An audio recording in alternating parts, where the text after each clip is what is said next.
want to ask you a little biography first. You were born in San Francisco, I understand. Right. 1940, November 27th, Sagittarius. Ah. A diplomat. And you moved to Hong Kong shortly after? Yes, when I was 3 months old. 3 months old, you moved to Hong Kong. Yes. And you were educated in Hong Kong? Partly, when I was, up to around 18 years old, I moved back to the States, and I was attending the University of Washington, Seattle. I see. What was your major? Are you ready for it? Yes. Philosophy, man. Beautiful. I understand you were a child actor in Hong Kong. Yeah, I started acting when I was around 6 years old. What kind of things did you do? Well, mainly on the important things. They're very important to me. For instance, up to around when I was 18 years old, I did something like, a co-starring role. Other than that, it's kind of like, not that important. Were you in things with your father? Well, no, not really. My father was in the Chinese opera. A completely different thing, and I never did like that, Yeah. I rather like, to watch the Lone Ranger, I understand your father was fairly famous in the Chinese opera. He was. Is he still alive? Oh, he passed away in 1965. What was his name? Lee, L-E, and then H-O-I, C-H-U-N, no, wait a minute, C-H-U-N, that's right, Chuan. I see. How many languages do you speak? Well, Cantonese, yes, English, and a little bit of Mandarin. I see. And you make your films now in Chinese, I understand. In Mandarin, yes. In Mandarin, the name. Yes. I see. Was your mother in the theater too? No. No? No. What is your nationality? What do you feel your nationality is? U.S., of course, because I hold a U.S. passport. I see. And, as soon as I finish with all these, things here, I would like to back and, just stay there. You will move back to the U.S. May I ask, what is your height? How tall are you? 5'7.5". 7.5. And your weight? 140. 140? And you don't have to answer this if you don't want to. What is your religion? None whatsoever. None? Do you believe in God? To be perfectly frank, I really do not. Okay. Did you ever have any other jobs besides being an actor? Yes. I was teaching martial arts. In the United States? Yes. In San Francisco or Los Angeles? Well, I had 3 schools. One in Oakland. One in Seattle. One in Los Angeles. And then later on, I just closed them, and just taught private lessons. What were they called? My type of martial arts. Well, you're in Jeet Kune Do? Yes, exactly. Is that what the school is called, the Jeet Kune Do school? Well, actually, I do not do school. I don't know whether you have read my Black Belt magazine article. Yes, I have. You have. Well, more and more I do, here is your 2 hands and 2 legs. And the thing is how to make good use of yourself, and that's about it. Style kind of restricts you to one way of doing it, and therefore limiting your human capacity. I see. You said in Black Belt that man, the living creature, the creating individual, is always more important than any established style. Does this mean that you change your style all the time in karate? I mean this. I mean that man is always a learning process. Whereas style is a concluding, established, solidified something, Yeah. You cannot do that, because you learn every day as you grow on. When did you begin studying the martial arts? At what age? When I started? Yes. 13. 13. Did you study with any famous sensei? Well, I studied under YITMAN. Uh-huh. Chinese, it's a Chinese art. That is the name of a man or the name of the art? The name of my instructor. I see. And what form of the martial arts was that? The style is WIN and then CHUN. Uh-huh. And is that anything, is that a Chinese form of karate? Well, actually, you cannot call it a Chinese form of karate because karate came after the Chinese Uh-huh. Kung Fu. Chinese Kung Fu, actually. Oh, it's Kung Fu. Yeah. All these karate and all these things came after that. Okay. Have you ever been married? Are you married? Oh, yeah. I got 2 kids. You do what you do. How long have you been married? Oh, I've been married now for around 9 years. 9 years. What is your wife's name? Linda. Linda. Is she Chinese or American? American. American. What are your hobbies? What do you do to relax? What do I do to relax? Yes. Work. And work out and doing the things that I want, like making things like that. How many hours a week do you spend practicing Jeet Kune Do? Average around 2 hours a day. About 2 hours a day. Yeah. Is there a difference? You said something in the Black Belt article that there's no difference between a Japanese martial artist and a Chinese martial artist who come to Jeet Kune Do. Could you explain? Well, you see, like many people that come to an instructor, most of them they say, hey man, like, what is the truth? You hand it over to me. So therefore, one guy would say, now I'll give you my Japanese way of doing this. Another guy would say, I'll give you the Chinese way of doing it. That's all alone because unless they are men with 2 hands or they are men with 4 legs, they are different ways of doing it.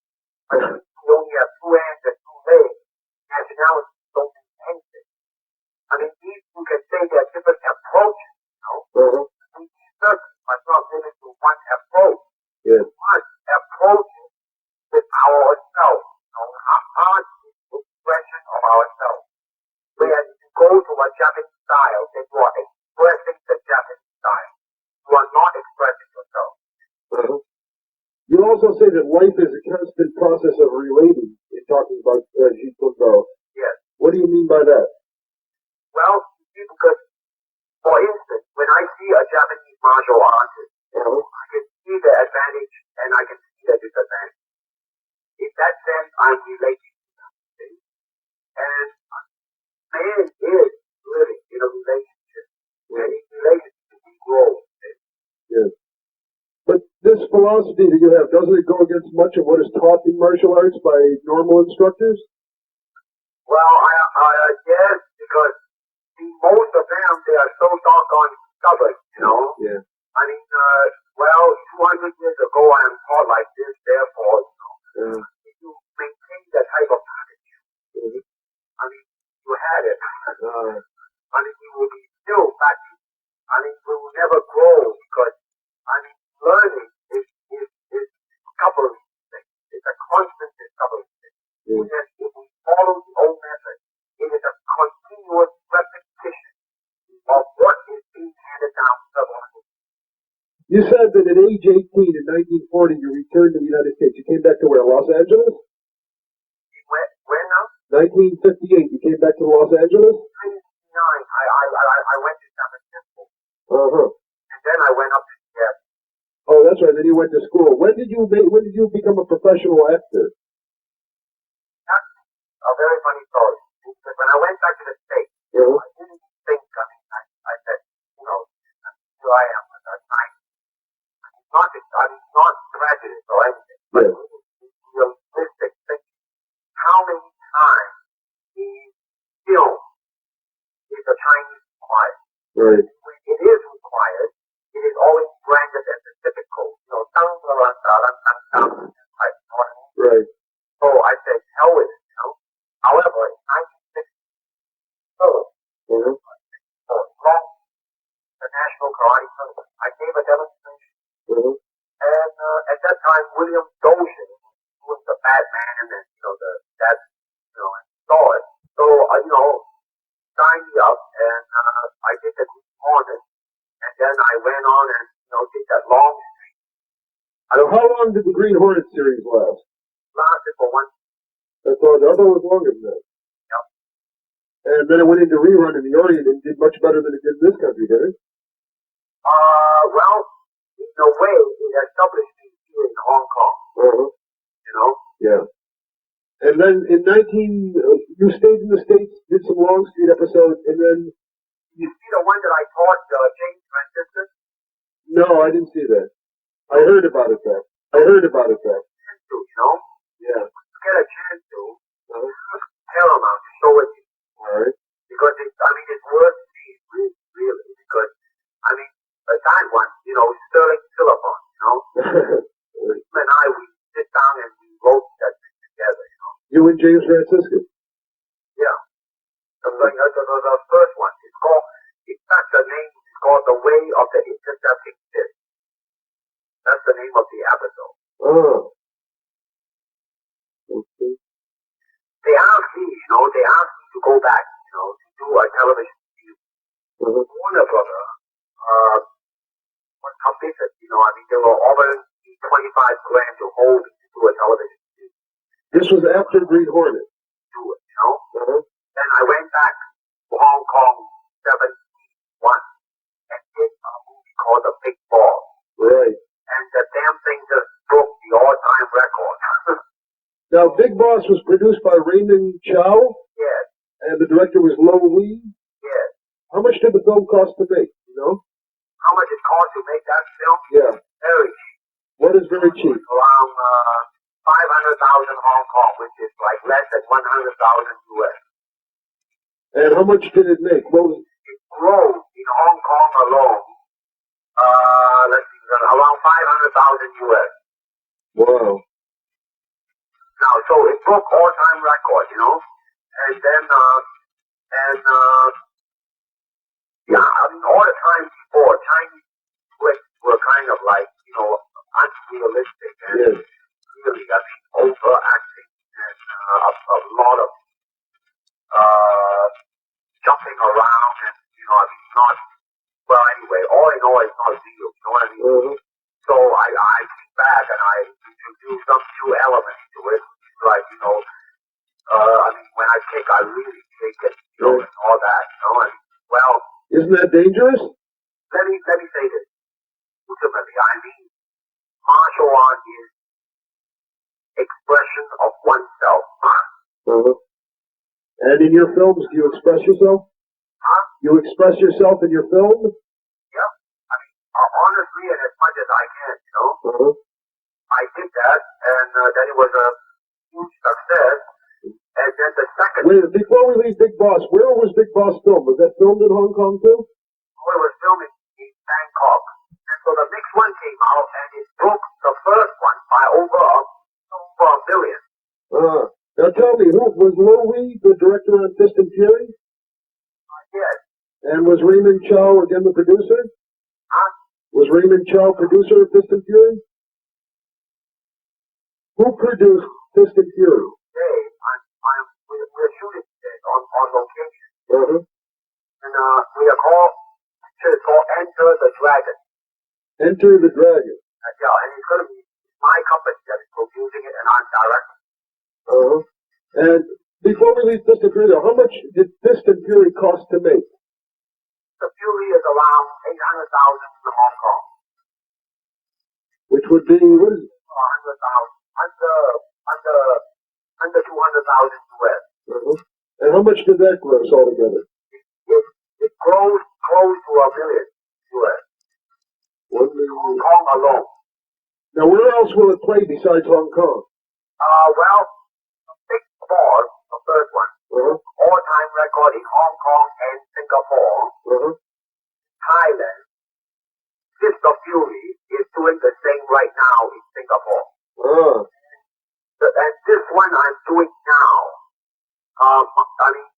it's not yet, TV, but I have every inch of confident that it's going to break the previous three. Now, Enter the Dragon is your new film, and you're producing this yourself. Chuck Norris, Chuck Norris. I know the name. Well, he is also in it. Uh-huh. He's on the location in Rome. What is the plot of Enter the Dragon? Well, it's really a simple plot of a country boy, going to a place where he cannot speak the language, but somehow he came out on top. Because he honestly and simply expressed himself by beating the hell out of him. And listen, say, I gotta go now because my lunch break is over and we have to start shooting. My producer just say that I don't even have time to eat my lunch now. Answer me just a couple quick more. Will your films be dubbed into English?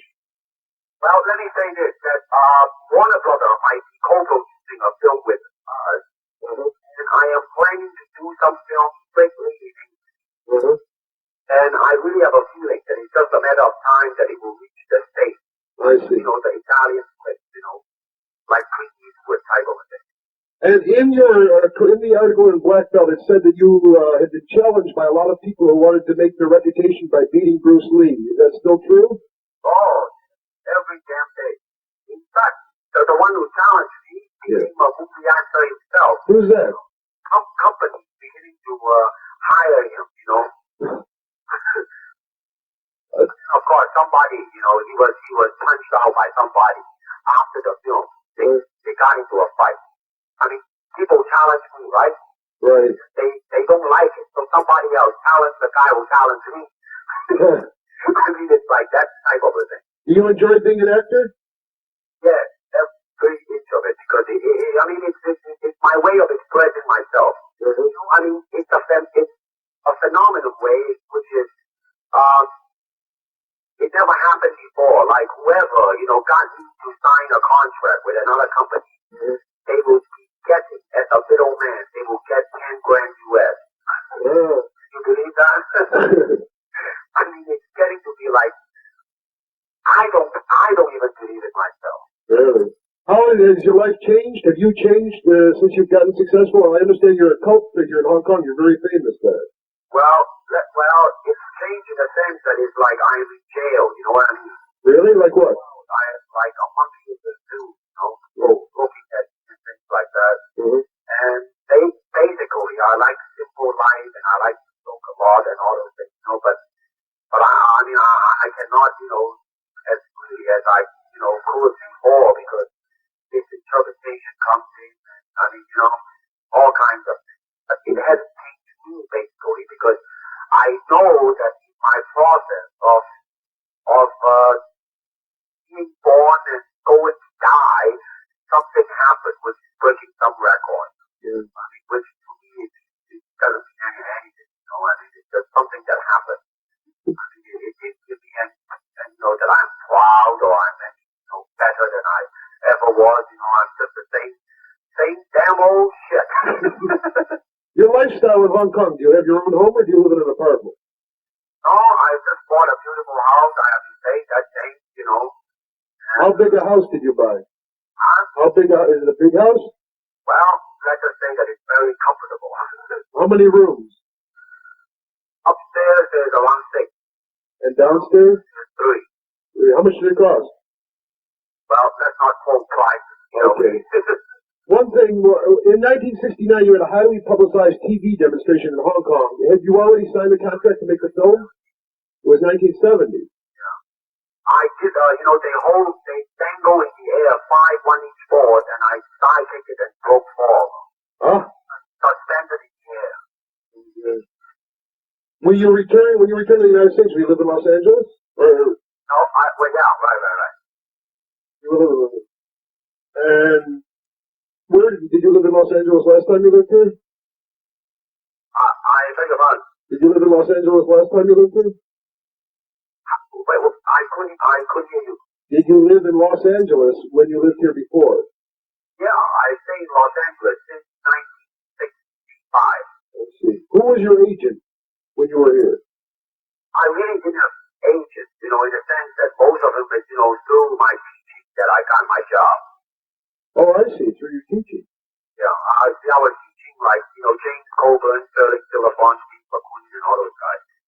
teaching them Jeet Kune Do? Yeah. And this was when you were acting or before? It was during and before. When you were doing the Green Hornet series or before? During the Green Hornet. You were teaching them Jeet Kune Do then. Were they good pupils? Hello, were they good pupils? Well, yeah, they were all right. I mean, Let's see, do you still do that? Or now you're too busy? Oh, I'm cool because, I have to work every day. In fact, listen, I gotta make it. Okay, on this film you're working on, are you director? Producer is using, so kick the hell out of me right now. In Enter the Dragon, are you the director? Yes. And the actor star? I'm the actor, the producer, and the whole bit. Did you write it? Yes, I do. Are you a producer? Yes. And you star in it, I see. Yes. Okay, when will that be out? It will be out probably Chinese New Year. When is that? Hey, by the way, Yeah. how did you come to think of writing an article in Esquire? I mean, how? I wrote an article for another magazine about karate and heard about you, and then I mentioned to somebody at Esquire, and they liked the idea, so they said go ahead and talk to him. Hey, listen, when it is out, could you mail me one? Yes, for sure. Do you want me to send it to the Kowloon address? Yeah, send it to the Golden Harvest. Right, right. Is that the name of your production company? Is that your company, Golden Harvest? No, not that one. What is the name of your company? For now it will do, What is the name of your company? Concord. Concord, right. Hey, when will it be out? I hope probably in the fall. In the fall, huh? Yeah. Okay, man. Very good. Thank you for calling. Well, thank you very much. I'm gonna make it. Okay. Good luck and all that, okay? Thank you. Goodbye.